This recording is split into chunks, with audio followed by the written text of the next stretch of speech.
The boy appeared out of nowhere, eyes locked on mine. "Don't be afraid," he said softly. "I will save you."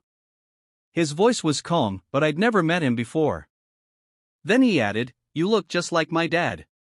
Behind me, the millionaire froze, his face pale. The boy stepped from the shadows like he belonged there. Barefoot, dirt-smudged, and no older than 10, he met my gaze with eerie calm. "Don't be afraid," he whispered. "I will save you." I didn't know what I needed saving from until I turned and saw the look on my father's face. The color drained from his skin, and his hands trembled. He looked like he'd seen a ghost. You look like my dad," the boy said, tilting his head as if piecing together a puzzle. The words chilled me. Not because they were strange, but because he said my dad. And I knew without a doubt, he meant my father. The man who raised me. The millionaire who built empires. The man who told me my mother died giving birth and that he never loved again. The same man who now stared at the boy like the past had come to life and was demanding answers. I stepped closer to the child. "What's your name?" He shook his head. "He called me Jonah," he said, pointing at my father. "Before he left me." The silence that followed was heavier than any scream. My father opened his mouth to speak, but no sound came out. "Is it true?" I asked him, voice sharp. "Is he your son?" He finally looked at me, not as the man I knew, but as someone fragile and human. "There are things I never told you," he said. "Things I buried to protect us both. But some truths don't stay buried. And sometimes, they return, wearing the face of a child." He came out of nowhere, silent, barefoot, and staring straight at me through the chaos of sirens and flashing lights. The crowd parted as he walked toward me, unbothered by the wreckage around us. His voice cut through the noise. "Don't be afraid. I will save you." For a moment, I thought he was a hallucination. A boy no older than 10, calm as stone, speaking like he knew me. But what shook me more was what he said next. "You look like my dad." Behind me, my father, the billionaire magnate, the man whose name opened every door, suddenly stopped breathing. Not literally, but something in him shut down. He stared at the boy like he'd just seen his past claw its way to the surface. I looked between them, confusion rising. The resemblance was unmistakable now, the boy's eyes, the tilt of his jaw, smaller, younger, but almost identical to my father. "Who are you?" I asked, stepping closer. He glanced at my father. "Ask him." My father's voice was a whisper. "This isn't possible." But the boy wasn't shaken. He pointed at my father with something between accusation and longing. "He promised he'd come back. He never did." The air turned heavy. Reporters kept their distance, sensing a story, but unsure what they were witnessing. I had grown up in the shadow of a powerful man, never knowing how much darker it could get. But now, I was starting to understand. This boy wasn't a stranger. He was a secret. And my father's empire, polished, controlled, unshakable, was beginning to crack under the weight of truth. The boy's eyes didn't blink. They held mine like a trap. "Don't be afraid," he said. "I will save you." His voice was too calm for someone who had just wandered into a private estate guarded like a fortress. He shouldn't have been able to get past the gate, much less stand here, barefoot, no ID, and yet so certain of himself.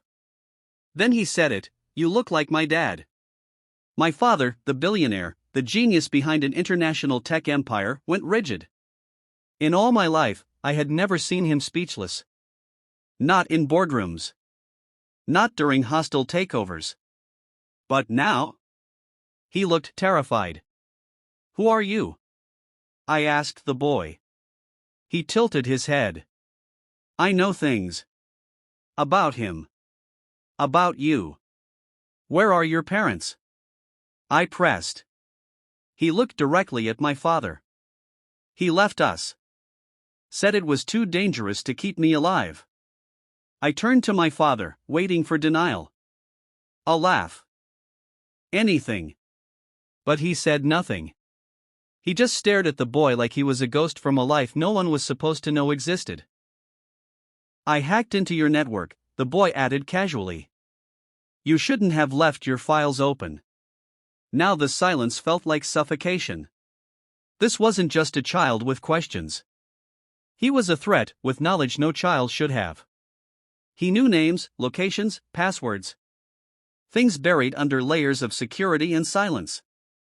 And if what he said was true, my father had done more than lie. He had tried to erase someone. But the past always leaves traces. And this boy had followed them back to us. He wasn't lost.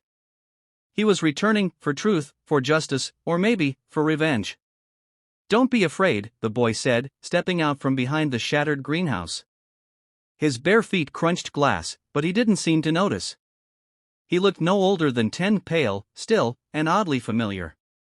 There was something old in his eyes, something far too knowing. I will save you, he added. The words hit me like a memory I couldn't place. Behind me, my father. The infamous millionaire recluse, brilliant and brutal in equal measure, froze mid-step. For a man who controlled everything, fear was never part of his vocabulary. Until now. The boy tilted his head. You look like my dad. I turned to my father, expecting confusion. Instead, his face had gone deathly pale. No, he whispered. This isn't possible. But the boy was already walking toward us, slow and certain, like he'd done it before. Maybe he had. Maybe time had twisted around him, or maybe something darker had kept him locked away. I waited, he said softly. You promised you'd come back. My pulse spiked. Dad, who is he? He didn't answer. Couldn't. The boy's gaze landed on me. You were just a baby when he left. He said it was the only way to protect you. My mouth went dry. A baby? Left behind?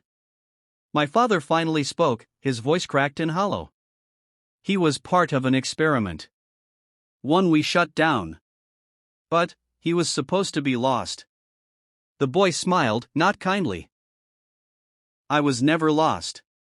Just forgotten. The air grew thick with every tea. I don't remember how I got into the burning wreckage. 1 second I was in the car with my father, the next screams, smoke, metal twisted like paper. I couldn't move. Couldn't breathe. Panic clawed at my chest. Then I heard it. Don't be afraid, a voice said, quiet and certain. I will save you. Through the smoke, I saw him, a boy no older than 10, stepping toward me with calm that didn't belong to a child. His clothes were strange. Old-fashioned. His eyes, they looked like mine. He pulled at the door, ignoring the flames. And somehow it opened. The air rushed in, and I could finally breathe.